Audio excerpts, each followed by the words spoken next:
Guys, part 2. Tayo sa reaction video regarding sa mga nag-comment sa atin. Dun sa pag-hold up at pagbaril kay Kuya Move It, taragawan natin ng kwento ayon sa comment ni Joshua Calvara. Dapat inuna mo muna pagtawag ng rescue. Sa ganyang sitwasyon, sinabi na nga sa'yo na binaril siya. It means nasa alanganin ng buhay niya. Bawat segundo mahalaga. Kaya dapat inuna muna pagtawag ng rescue bago interview ng kung ano-ano. Sinangayunan naman ito ni Makmak. Sabi niya, ha. Pansin ko din, kala ko nga pulis siya. Sa dami ng tanong niya sa rider Ha. May tama ka naman Joshua na dapat inuna muna ang pagtawag ng rescue. Ang tanong dito saan tatawag ng rescue? Ang tanging alam ko lang lapitan sa panahon ng emergency ay barangay at pulis. Yun ang reason bakit nagtanong ako saan may police station. Sakto na lang din at lumapit sa akin yung taong naka-white na sombrero na nagpa-flashlight. Siya yung nakakaalam saan may pinakamalapit na pwedeng hingian ng tulong. At bukod dyan, na-verify ko din, na naitawag na ng nakadilaw sa barangay ang nangyari. Kaya kampante ako nakausapin si Kuya Move It para malaman yung detail sa pangyayaring iyon. Hindi yan interview ng kung ano-ano lang. If ever may masamang nangyari sa kanya, wag naman sana. Malaki maitutulong sa pulisya natin ang interview na yon. Makmak, hindi mo kailangan maging pulis para maging mausisa. Basic strategy yon, na dapat kinakausap mo ang taong nabaril. San ka pa? Nakakuha ka na ng impormasyon. Natulungan mo pa yung tao na maging active ang pag-iisip at di matulog. Alam natin na pag nawalan ka ng maraming dugo, ay makakaramdam ka ng panghihina at pagkahilo. Pag walang kumausap sa'yo, malaki ang chances na mapapikit ka o makatulog. Sabi nga ni Justin Navales sa comment. Ano ba ginawa niya? Di ba tumawag sila ng tulong? Sabi naman ni Maria Perua. Tinulungan naman na, kaya nga may dumating na nagresponde. Gatong pa nga ni Anjoya Moncho naman. Tumawag naman pala Ito naman masyado ka judgmental. Makalipas naman ng ilang minuto, nakaramdaman naman ng kapanatagan si Frankie's mini vlog. Sabi pa nga niya, mabuti may dumating agad ang ambulance. Mailigtas pa siya.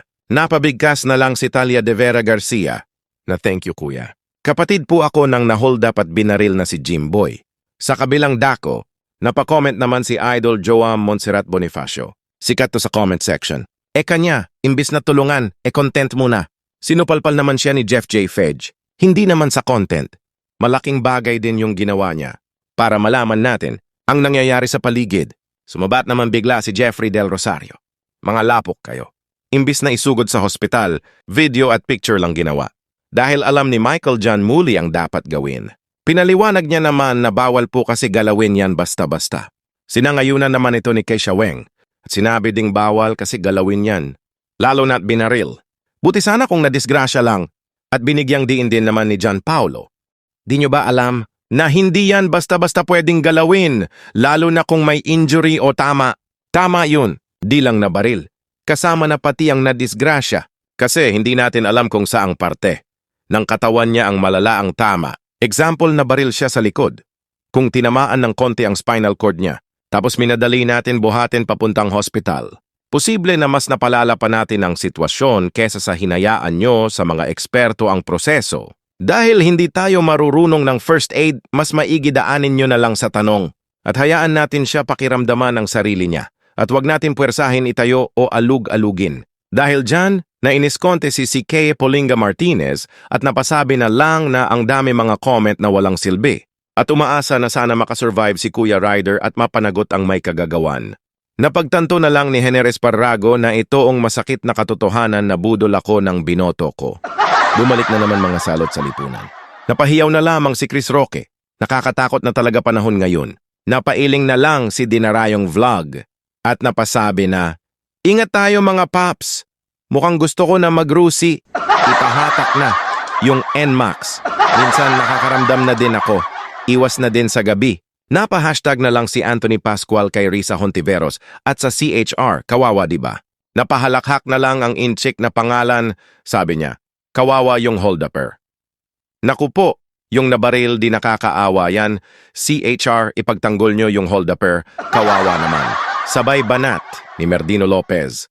Tapos pag napatay ng mga pulis, yung mang-hold up at bumaril dyan, ipagtatanggol pa ng mga ito dahil kawawa naman daw. Ha. Doon sa nagtatrabaho ng parehas hindi naawa, ha. Only in the Philippines. Bakit naman? Kasi mga kriminal ang inaalagaan nyo, wala na ba kayong awa sa amin? Ayan guys, nakatapos na naman tayo ng pangalawang kwento. Sa totoo lang, malaki din na itulong ni Kuya Move It para sa ating mga driver. Bukas gagawa tayo ng kwento hinggil sa verification din ng mga CS at hindi lang driver para magkaroon tayo ng peace of mind. Sana i-share nyo baka sakali mapansin ni Sir Rafi Tulfo na kailangan ipaayos sa mga MC taxi at delivery company ang pag-register ng mga CS para magkaroon sila ng maayos na pagkakilanlan ng makaiwas tayo sa scam at hold-upper.